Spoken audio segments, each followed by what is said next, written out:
जय हिंद दोस्तों, स्वागत है आप सभी को मेरे YouTube चैनल पे। आज हम लोग सिंधु सभ्यता का आज नोट्स देखेंगे। कल हम लोग पहला क्लास देखे थे, उसमें प्राचीन भारत का। आज प्राचीन भारत का दूसरा क्लास देखेंगे, इसमें सिंधु सभ्यता के नोट्स देखेंगे। उसके बाद इसका नोट्स के बाद इसका MCQ करेंगे। चलिए आइए देखते हैं, इसका नोट्स देखते हैं।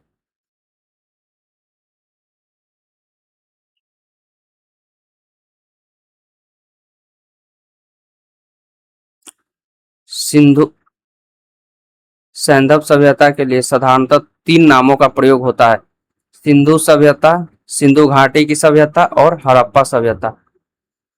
क्योंकि यह सिंधु नदी के किनारे था, इसलिए सिंधु सभ्यता कहलाता है। और इसकी पहला स्थल जो खुदाई हुआ था वो हड़प्पा था, इसलिए हड़प्पा सभ्यता कहलाता है। हड़प्पा सभ्यता की खोज वर्ष 1921 में भारतीय पुरातत्व सर्वेक्षण के महानिदेशक सर जॉन मार्शल के निर्देश में राय बहादुर दयाराम सहनी ने की थी। हड़प्पा पाकिस्तान के पंजाब प्रांत के साहिवाल जिले में स्थित है, जबकि मोहनजोदड़ो सिंध प्रांत के लड़काना जिले में स्थित है। पिगट महोदय ने हड़प्पा और मोहनजोदड़ो को एक विस्तृत एक विस्तृत साम्राज्य की जुड़वा राजधानियां कहा है। हड़प्पा रावी नदी के बाएं तट पे है, और जबकि मोहनजोदड़ो सिंधु नदी के दाहिने तट पे है। सर जॉन मार्शल ने सर्वप्रथम इस सभ्यता को सिंधु सभ्यता नाम दिया था। किसने दिया था? सर जॉन मार्शल ने। रेडियो कार्बन C14 जैसी वैज्ञानिक विश्लेषण पद्धति के द्वारा हड़प्पा सभ्यता की तिथि 2600 ईसा पूर्व से 1900 ईसा पूर्व मानी गई है, जो सर्वाधिक मान्य तिथि है। लगभग 2600 ईसा पूर्व से 1900 ईसा पूर्व तक यह सभ्यता अपने विकास की पराकाष्ठा पर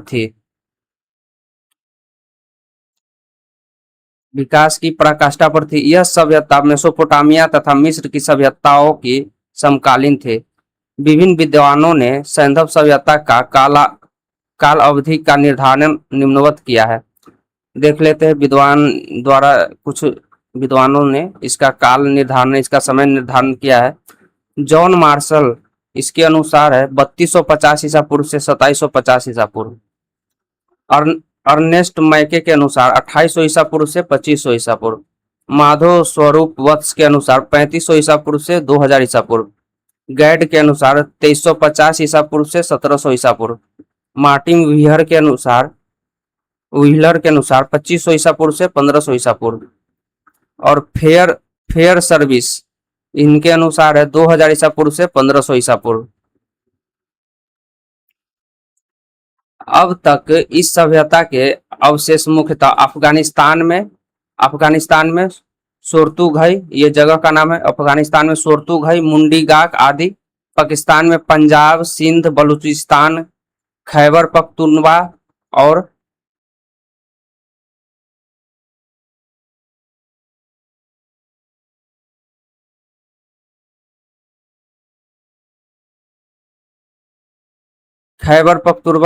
और भारत में पंजाब, राजस्थान, हरियाणा, पश्चिम उत्तर प्रदेश, जम्मू कश्मीर, पश्चिमी महाराष्ट्र में पाए जा चुके हैं। इस सभ्यता का सर्वाधिक पश्चिमी पुरास्थल सुतका गेंडोर है। इस सभ्यता का जो यहाँ पे होता है ना, ये हो जाता है नॉर्थ ईस्ट, ये साउथ हो गया, ये वेस्ट हो गया। तो ये जब यहाँ पे है, इस सभ्यता का सर्वाधिक पश्चिमी पुरास्थल यानी कि सबसे बेस्ट यानी कि पश्चिमी पुरास्थल सुतका गेंडोर है बलूचिस्तान में। और पूर्वी पुरास्थल आलमगीरपुर उत्तर प्रदेश में है, पश्चिमी उत्तर प्रदेश में। उत्तरी पुरास्थल मांडा यानी कि उत्तर वाला है, मांडा जम्मू कश्मीर में।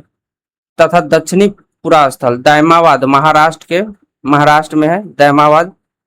यह प्रवरा नदी के किनारे है। इसका आकार त्रिभुजाकार है तथा वर्तमान में लगभग 13 लाख वर्ग किलोमीटर क्षेत्रफल में विस्तृत है। कितने है? तो 13 लाख वर्ग क्षेत्रफल में विस्तृत है। प्राप्त साक्ष्यों से ज्ञात होता है कि हड़प्पा सभ्यता की जनसंख्या एक मिश्रित प्रजाति की थी, जिसमें मुख्यतः 4 प्रजातियां थी।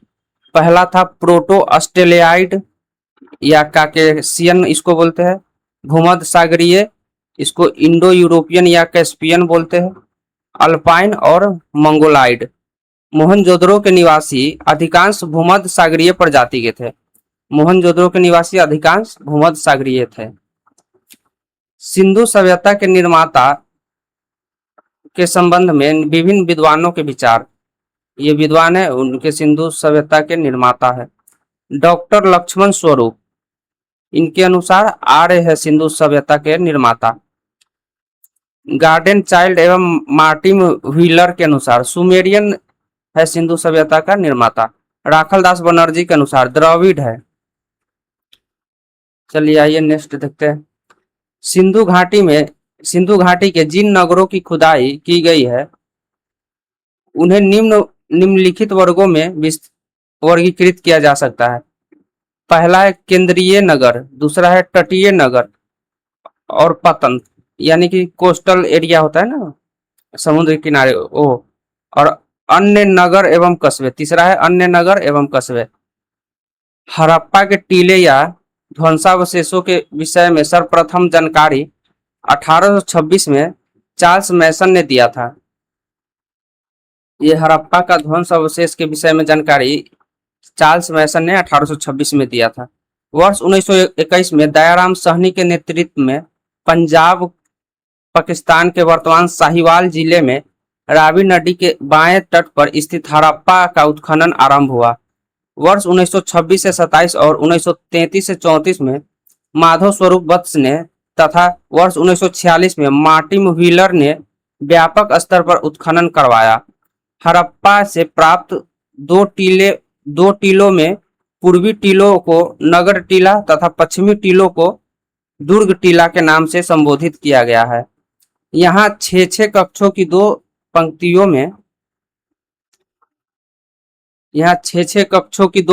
में निर्मित कुल 12 अन्नागार के अवशेष मिले हैं। कहाँ से? तो हड़प्पा से 12 अन्नागार के अवशेष मिले। हड़प्पा के माउंट एबी के दक्षिण में एक ऐसा कब्रिस्तान स्थित है जिसे समाधि R37 नाम दिया गया है। क्या नाम दिया है? R37। नगर के पश्चिम की ओर स्थित दुर्ग टीलों को व्हीलर ने माउंट एबी की संज्ञा दी है। इसके अतिरिक्त यहाँ से प्राप्त कुछ अन्य महत्वपूर्ण अवशेषों में एक बर्तन पर बना हुआ मछुआरे का चित्र,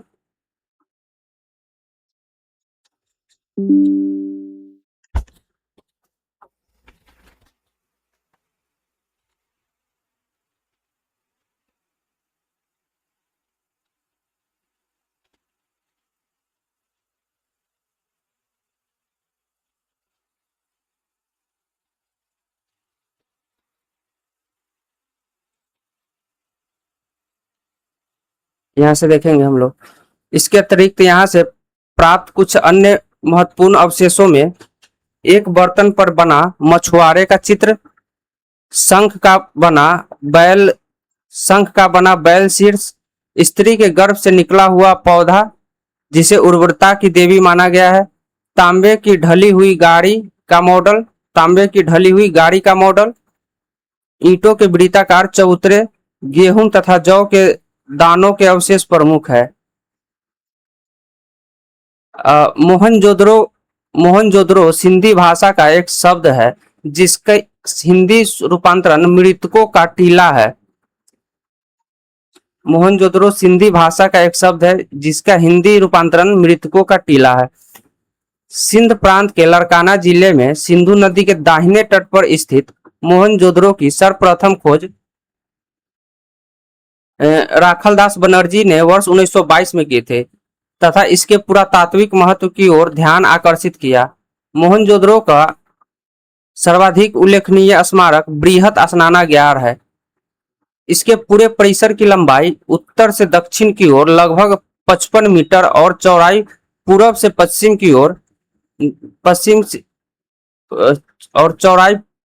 पश्चिम दिशा की ओर लगभग 33 मीटर है। इसके मध्य निर्मित स्नाना कुंड की उत्तर से दक्षिण लंबाई 39 फीट या 11.88 मीटर, चौड़ाई है 33 फीट या 7.01 मीटर है, और गहराई मतलब है 8 फीट 2.43 है।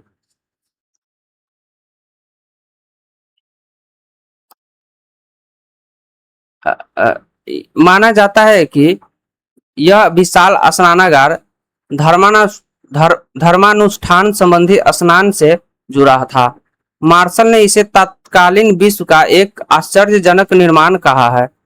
सिंधु सभ्यता में अभिलेख युक्त मुहावरे सर्वाधिक मोहनजोदड़ो से मिली है। मोहनजोदड़ो की एक अन्य इमारत विशाल विशाल अन्नागार है।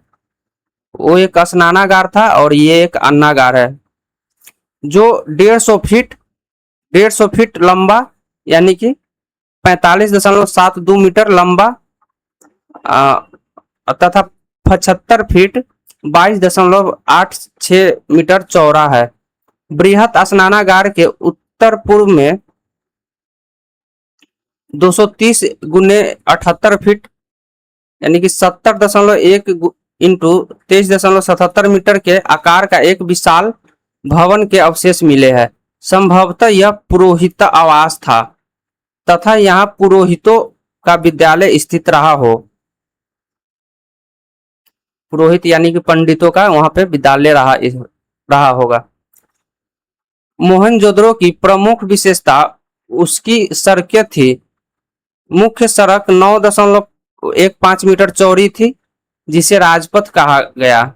मुख्य सड़क 9.15 मीटर चौड़ी थी, जिसे राजपथ कहा गया है। नगर की मुख्य सड़कें समांतर उत्तर दक्षिण तथा पूर्व पश्चिम दिशा में ग्रिड पर थी और प्रायः समकोण पर एक दूसरे को काटती थी। विशेष रूप से दो मुख्य सड़क के जंक्शन को ऑक्सफोर्ड सर्कस ऑफ मोहनजोदड़ो के नाम दिया गया है। Oxford circus of Mohenjodaro. Mohenjodaro के पश्चिमी भाग में स्थित दुर्ग टीले को स्तूप टीला भी कहा जाता है, क्योंकि मोहनजोदड़ो के अवशेषों के ऊपर दूसरी शताब्दी ईस्वी में एक बौद्ध स्तूप का निर्माण किया गया था। दूसरी शताब्दी ईस्वी में एक बौद्ध स्तूप का निर्माण किया गया था। मोहनजोदड़ो से प्राप्त अन्य अवशेषों में कांस्य की बनी नृत्य नारी की मूर्ति, पुजारी योगी की मूर्ति, मुद्रा पर अंकित पशुपतिनाथ शिव की मूर्ति, कुंभकारों के 6 भट्ठे, सूती कपड़ा, गले हुए तांबे के ढेर। तो मोहनजोदड़ो से क्या क्या प्राप्त हुआ है देख लेते हैं। यहाँ पे कांस्य की नृत्य नारी की मूर्ति और पुजारी की योगी की मूर्ति, मुद्रा पर अंकित पशुपतिनाथ शिव की मूर्ति, कुंभकारों के 6 भट्ठे, सूती कपड़े, गले हुए तांबे के ढेर, सीपी की बनी हुई पटरी, विभिन्न स्तर पर बिखरे हुए नर कंकाल एवं गीली मिट्टी के कपड़े के साक्ष्य मिले हैं। चनहुदरो की खोज सर्वप्रथम वर्ष 1931 में एनजी मजूमदार ने की थी। वर्ष 1935 से 36 में इसका उत्खनन मैके ने किया। यह संदर्भ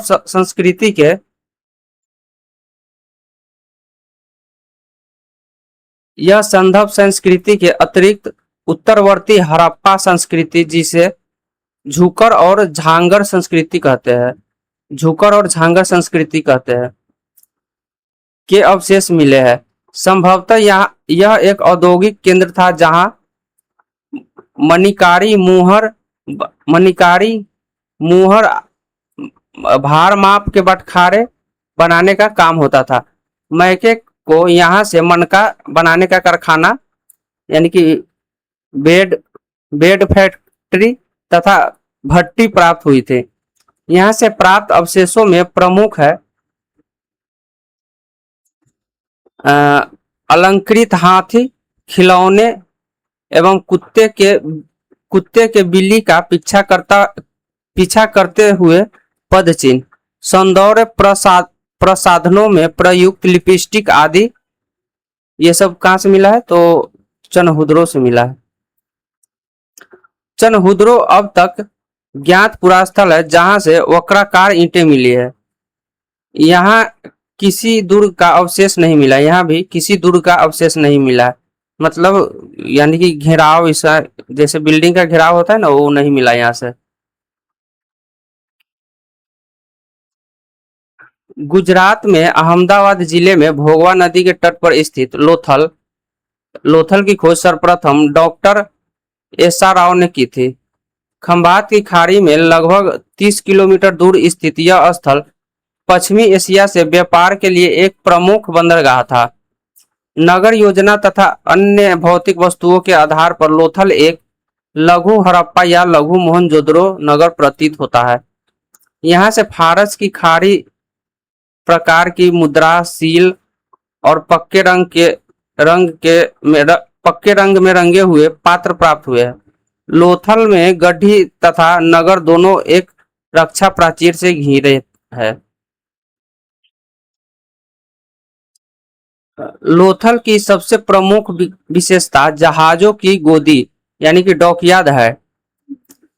यहाँ से प्राप्त अन्य महत्वपूर्ण अवशेष है धान, चावल और बाजरे का साक्ष्य।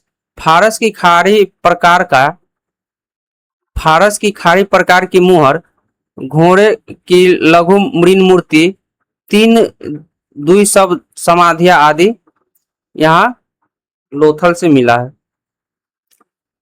3 द्विशव समाधियां यानी कि 3 गो 2 शव समाधि मिला है। कालीबंगा राजस्थान के हनुमानगढ़ पूर्व में हनुमानगढ़ जिला श्री गंगानगर का भाग था। जिले में स्थित इस स्थल की खोज इटली के लुइगी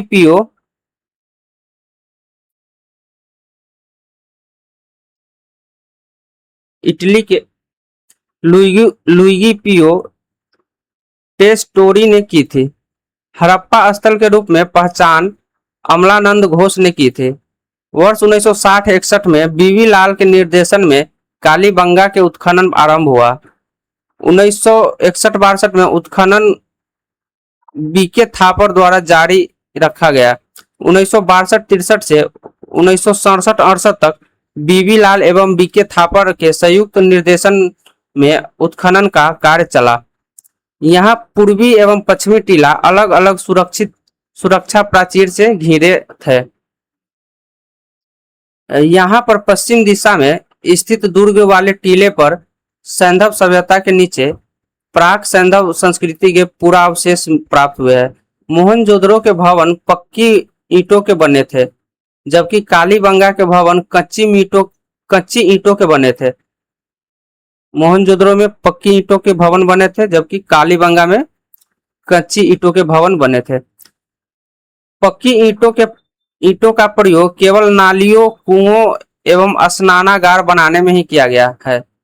पक्की ईंटों का प्रयोग कालीबंगा में केवल नालियों बनाने और कुआं बनाने और स्नानागार बनाने में ही किया गया। यहाँ से जुते हुए खेत के साक्ष्य मिले हैं, जिसकी जुताई आड़ी तिरछी की गई है। मोहनजोदड़ो एवं हड़प्पा के समान यहाँ से 2 टीले मिले हैं जो सुरक्षा दीवारों से घिरे हैं। पूर्व की ओर स्थित टीला बड़ा, जबकि पश्चिम की तरफ स्थित टीला छोटा था। पश्चिमी टीले को कालीबंगा प्रथम नाम दिया गया है। यहाँ से भूकंप आने का साक्ष्य मिला है। दुर्ग या गढ़ी वाले टीले के दक्षिणी अर्ध भाग में 4 या 5 कच्ची ईंटों के चबूतरे बने थे। एक चबूतरे पर अग्नि कुंड, कुआं तथा पक्की ईंटों का बना एक आयताकार गर्त था जिसमें पशुओं की हड्डियां थी। दूसरे चबूतरों पर 7 अग्नि कुंड या वेदिकाएं एक पंक्ति में बनी थी। यहाँ से सेलखड़ी तथा मिट्टी की मुहरे एवं मृदभांड के टुकड़े मिले। धौलावीरा गुजरात के कच्छ के रन में खादिर द्वीप या खादिर बेल्ट पर अवस्थित है। सर्वप्रथम वर्ष 1967-68 में इसकी खोज जेपी जोशी ने की थी। वर्ष 1989 से 90 के दौरान RS बिस्ट के द्वारा व्यापक में व्यापक पैमाने पर उत्खनन कार्य आरंभ किया गया। यह नगर आयताकार बना था। इस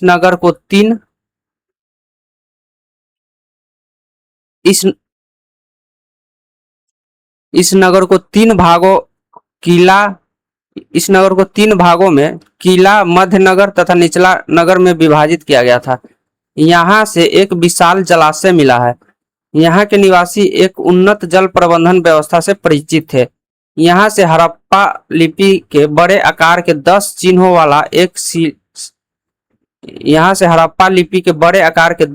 वाला एक शिलालेख मिला है। सुरकोटता गुजरात के कच्छ जिले में स्थित है। यह नगर दो दुर्गीकृत भागों, गढ़ी तथा आवास क्षेत्रों में विभाजित था। यहाँ के कब्रिस्तान से कलश समाधान के साक्ष्य मिले हैं। यहाँ घोड़े की कुछ हड्डियां के साक्ष्य मिले हैं। दैमाबाद महाराष्ट्र के अहमदनगर वर्तमान अहिल्यानगर जिले में प्रवरा नदी के बाएं किनारे पर स्थित है। दैमाबाद प्रवरा नदी के बाएं तट पर स्थित है। यहाँ सैंधव सभ्यता का सबसे दक्षिणी स्थल है, यानी कि सबसे दक्षिण ये होता है ईस्ट, साउथ, ये होता है नॉर्थ, ये वेस्ट। तो यानी कि ये हो गया सबसे दक्षिणी, ये सबसे उत्तरी, ये सबसे पश्चिमी और ये सबसे पूर्वी। तो वही बोला, यहाँ से सबसे दक्षिणी स्थल है। यहाँ से रथ चलाते हुए मनुष्य, सांड, गैंडे आदि की आकृतियां प्राप्त हुई है। यहाँ से कुछ मृत भांड, सैंधव लिपि की एक मोहर, तस्तरी, प्याले आदि के साक्ष्य प्राप्त हुए हैं। राखी गढ़ी हरियाणा के हिसार जिले में अब सूखी सरस्वती नदी के किनारे स्थित है। राखी गढ़ी हरियाणा के हिसार जिले में सरस्वती नदी के किनारे स्थित है और जो अब की सूख गया है। यह नवीनतम शोधों के अनुसार सबसे बड़ा सैंधव स्थल है। ये रोपर पंजाब सतलज नदी के बाएं तट पर स्थित। इसका आधुनिक नाम रूपनगर है। वर्ष 1950 में इसकी खोज बीवी लाल तथा वर्ष 1953 से 55 के दौरान यज्ञदत्त शर्मा ने इसकी खुदाई करवाई। यहाँ से मृत भांड, सेलखड़ी की मुहर, चर्ट के बटखारे, एक छुरा, तांबे के वानाग्र तथा कुल्हाड़ी आदि प्राप्त हुए हैं। यहाँ से मनुष्य के साथ पालतू कुत्ते के दफनाए जाने का साक्ष्य मिला है। मनुष्य के साथ पालतू उनके जो कुत्ते होते थे उसको भी दफनाने का साक्ष्य मिला है।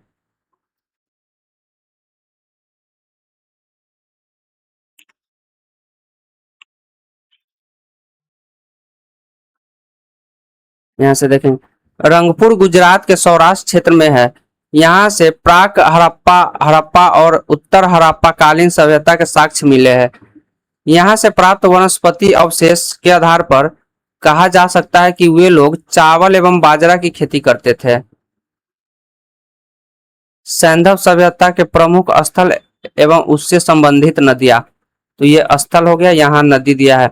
तो हड़प्पा है रावी नदी के किनारे, मोहनजोदड़ो है सिंधु नदी के किनारे, कालीबंगा है घग्गर नदी किनारे, लोथल है भोगवा नदी के किनारे, लोथल भोगवा नदी किनारे है। रोपर हो गया सतलज नदी किनारे, मांडा हो गया चिनाब नदी किनारे,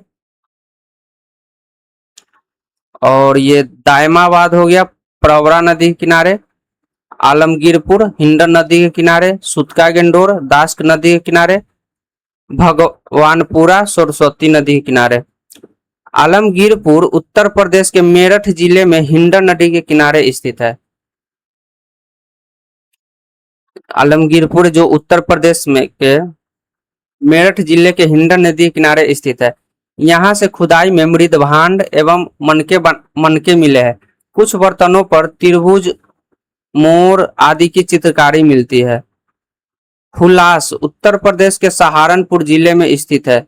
यहाँ से कांचली मिट्टी के मनके, चूड़िया, खिलौना गाड़ी आदि मिले हैं।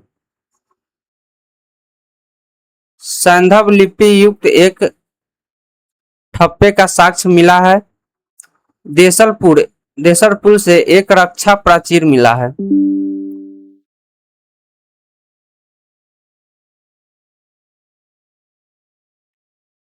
सुतका गेंडोर स्थल दक्षिण बलूचिस्तान में दास नदी के किनारे स्थित है।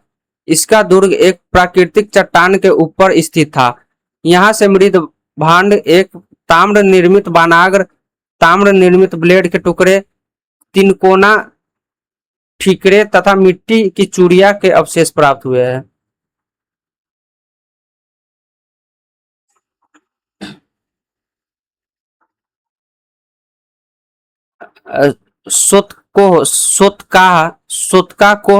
सोतका गेंडोर के पूरब में स्थित है।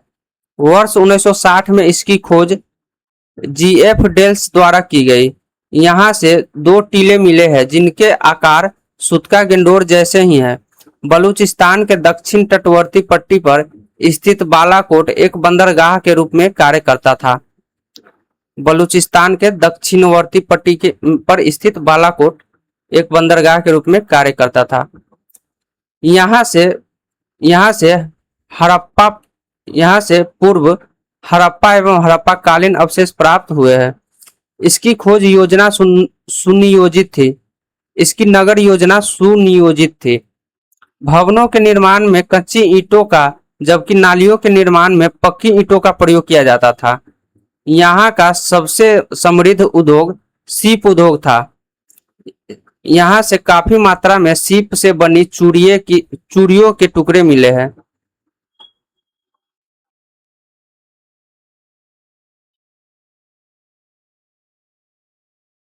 बनवाली हरियाणा के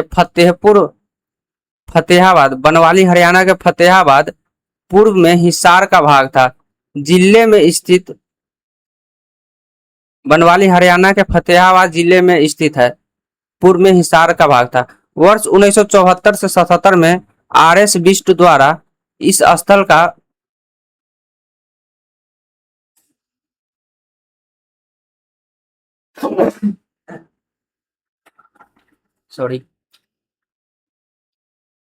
कहाँ पे थे, इस स्थल का उत्खनन करवाया गया।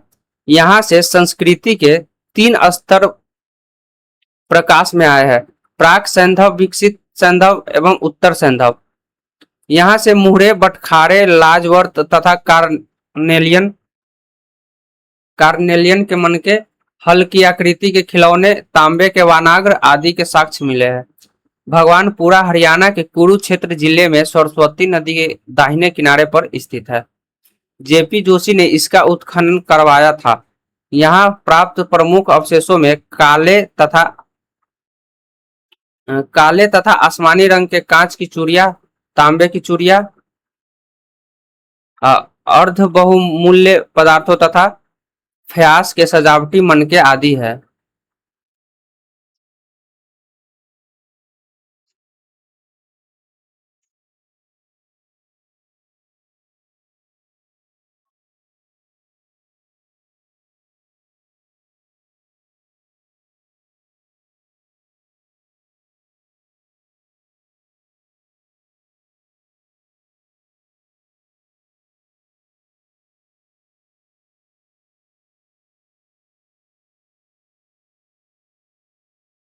देखते हैं, मांडा जम्मू कश्मीर के चिनाब नदी के दक्षिणी किनारे पर स्थित है। इसका उत्खनन जेपी जोशी के निर्देशन में मधुबाला के सहयोग से करवाया गया था। उत्खनन से यहाँ 3 सांस्कृतिक स्तर प्राप्त हुए हैं: हड़प्पा का उपकाल सहित प्रारंभिक ऐतिहासिक काल तथा कुषाण काल। यहाँ से मिट्टी के ठीकरे, हड्डी के नुकीली वानाग्र, चट ब्लेड, तांबे की पेचदार पिन तथा एक आधी अधूरी मुहर आदि के अवशेष प्राप्त हुए हैं। उत्तर प्रदेश के बागपत जिले में बरौत के सनौली नामक हड़प्पा पुरास्थल से क्रमबद्ध रूप से कुल 126 मानव सावधान प्राप्त हुए हैं, जिनकी दिशा उत्तर से पश्चिम एवं दक्षिण पूर्व है। मिस्र की सभ्यता का विकास नील नदी की द्रोणी में हुआ है। मिस्र को नील नदी का उपहार कहा जाता है, क्योंकि इस नदी के अभाव में यह भूभाग रेगिस्तान होता। सुमेरियन सभ्यता के लोग प्राचीन विश्व के प्रथम लिपि आविष्कारक करता थे। खुदाई से प्राप्त बहुसंख्यक नारी मूर्तियों से अनुमान लगाया जाता है कि सैंधव सभ्यता मातृसत्तात्मक थी। सैंधव लोग शाकाहारी तथा मांसाहारी दोनों प्रकार के भोजन करते थे। उनके वस्त्र ऊनी और सूती दोनों प्रकार के होते थे।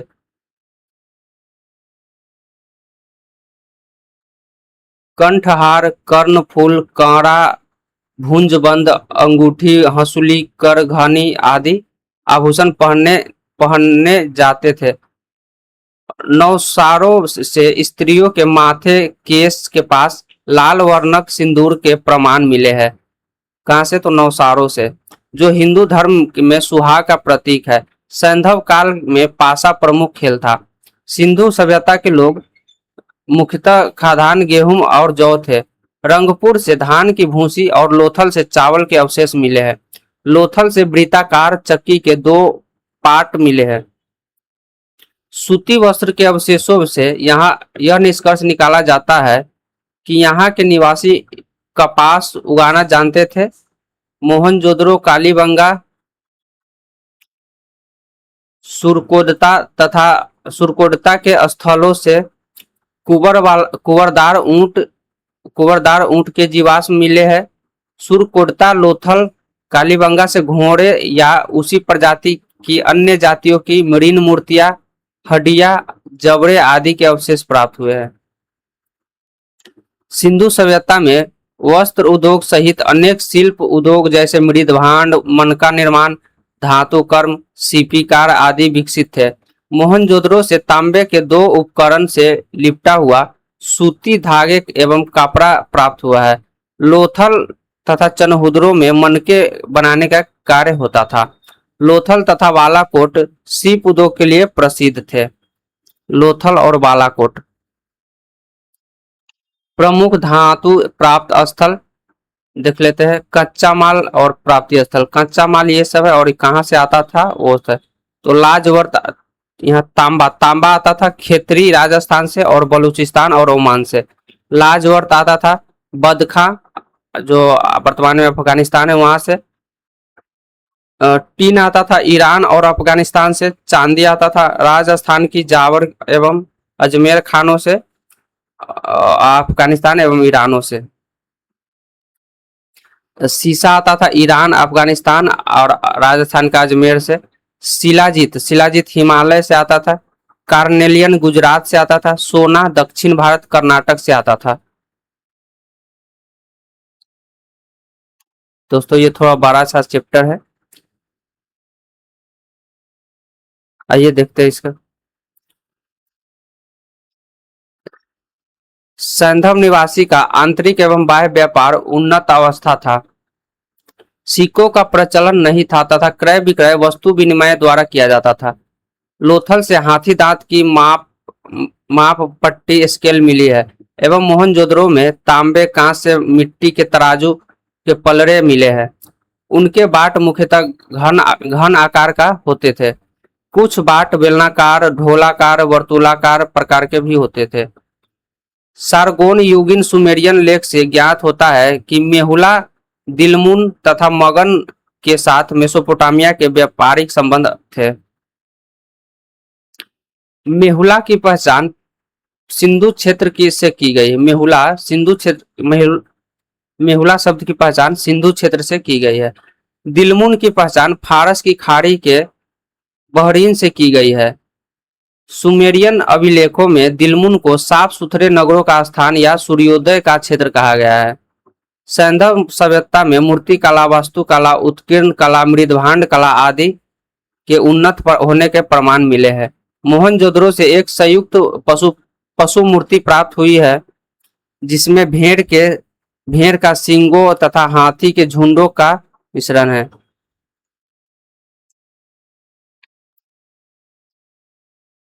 हड़प्पा की पाषाण मूर्तियों में 2 सिर रहित मानव मूर्तियां उल्लेखनीय है। धातु मूर्तियां लुप्त मोम या मधुच्छिष्ट विधि या लॉस्ट वैक्स से बनाई जाती थी।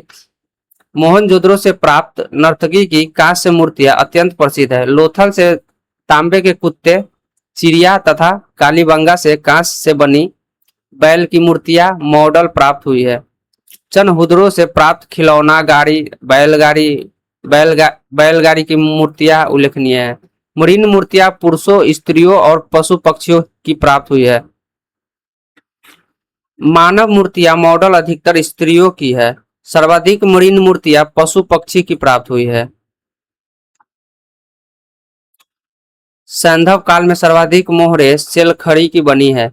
इसके अतिरिक्त कालची मिट्टी, कांचली मिट्टी, चर्ट, गोमेद मिट्टी आदि की बनी मुहरे भी है। अधिकांश मुहरे वर्गाकार या चौकोर होते थे, किंतु कुछ मुहरे घनाकार, गोलाकार अथवा बेलनाकार भी है। सिंधु सभ्यता के मुहरे पर सर्वाधिक अंकन एक श्रृंगी पशु का है। उसके बाद कुब्बर वाले बैलों का है। पशुपति शिव का प्रमाण मोहनजोदड़ो से प्राप्त एक मुहर है। कुछ विद्वानों इस मुहर को पशुपति की मुहर मानते हैं, जबकि कुछ इसे स्त्री देवी की मुहर मानते हैं, जिस पर पालथी मारकर बैठी मानव कृति योगासन जैसी मुद्रा बनी है। उस योगी मानवाकृति के दाई दाई ओर बाघ और हाथी तथा बाईं ओर गैंडा एवं भैंसा चित्रित किए गए हैं। सिंहासन के नीचे दो हिरण भी बने हैं। योगी के सिर पर एक त्रिशूल जैसे आभूषण तथा इसके तीन मुख। मार्शल महोदय ने इसे रुद्र शिव से संबंधित किया है। सैंधव मृदभांड आमतौर पर लाल मिट्टी के बने होते थे, जिस पर बारीक लाल या भूरे रंग की परत चढ़ी हो सकती है और नहीं भी। कुछ मृदभांडों को लाल रंग से रंगकर काली रेखाओं से चित्र बनाए गए हैं। कुछ बर्तनों पर मोर, हिरण, कछुआ, मछली, गाय, बकरा, पीपल, नीम, खजूर, केला आदि का अंकन है। सैंधव मृदभांड में मर्तबान, कटोरे, तस्तरिया एवं थालियां प्रमुख है। स्त्री पुरुष दोनों आभूषण पहनते थे। सोने चांदी के अतिरिक्त हाथी दांत, शंख आदि के भी आभूषण तैयार किए जाते थे। सैंधव सभ्यता में मातृ देवी की पूजा प्रमुख थी। हड़प्पा से प्राप्त एक सील छाप पर अंकित स्त्री की आकृति में उसके गर्भ से निकलता एक पौधा दिखाया गया है। संभवतः यह देवी धरती की मूर्ति थी,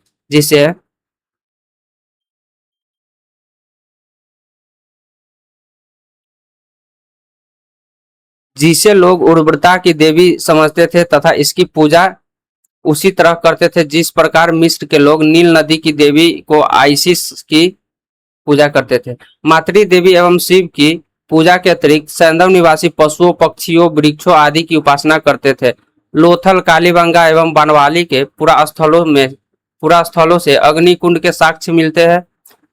उत्तर दक्षिण दिशा में शव दफनाने की प्रथा प्रचलित थी, किंतु इसके अपवाद भी मिलते हैं। कालीबंगा में शव दक्षिण उत्तर, रोपड़ या रूपनगर में उत्तर पश्चिम, दक्षिण पूर्व तथा लोथल में उत्तर दक्षिण दिशा में शव प्राप्त हुए हैं। आंशिक समाधिकरण के उदाहरण बहावलपुर में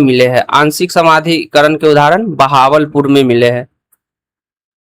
सैंधव सभ्यता के विनाश के कारणों पर विभिन्न इतिहासकारों एवं विद्वानों का मत। तो देखते हैं विनाश का कारण इतिहासकार या विद्वान है इधर।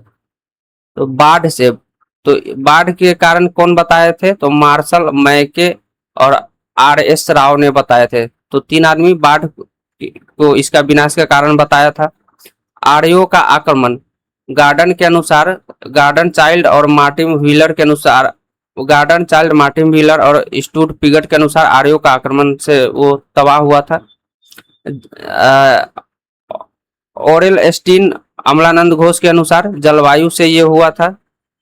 भूतात्विक परिवर्तन से इसका विनाश का कारण बताया था। MR सहनी, रॉबर्ट L राइक्स और HT लैम्ब्रिक, GF डेल्स। महामारी का कारण बताया था KAR केनेडी, और पर्यावरण परिवर्तन एम दिमित्रीदेव एम दिमित्रियेव ने बताया था। चलिए तो अब हम लोग प्रश्न उत्तर करेंगे। दोस्तों आपको वीडियो अच्छा लगता हो तो वीडियो को लाइक कीजिए और चैनल को सब्सक्राइब कीजिए और अपने दोस्तों में भी शेयर कीजिए।